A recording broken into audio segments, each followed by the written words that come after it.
কবিতা এজাক বৰষুণ আগন্তুক বহাগৰ। পাঠ কৰিছে মলয়া গোস্বামীয়ে।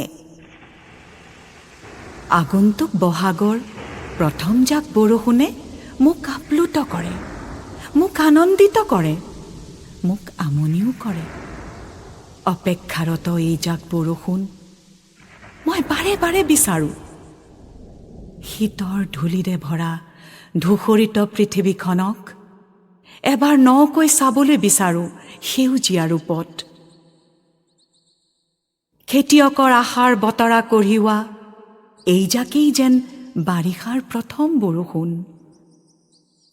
বৰদৈ চিলাজনীয়ে আকাশ বতাহ কঁপাই যোৱা এই জাক হ'ল চ'তৰ শেষৰ প্ৰথম বৰষুণ। ইয়াত নাই নুপুৰৰ ছন্দ, আছে মাথো ধুমুহাৰ ৰূপত সংহাৰ ৰূপ ধৰা বৰষুণৰ মায়াবী ছন্দ। তথাপি মই ভাল পাওঁ বহাগৰ বতৰা কঢ়িয়াই অনা চ'তৰ শেষৰ এই বৰষুণ জাকক। মই প্ৰাণ ভৰি ভাল পাওঁ। ভাল পাওঁ পানী পৰা শুকান মাটিৰ গোন্ধ, য'ত উশাহে নিশাহে এই মাটিৰ গোন্ধে মোক সোঁৱৰাই দিয়ে শস্য শ্যামলা ধৰিত্ৰীৰ ৰূপ।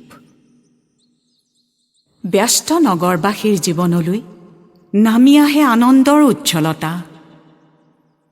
লাহে লাহে নামি আহে প্ৰাণ চঞ্চল কৰা বৰষুণৰ প্ৰাচুৰ্য।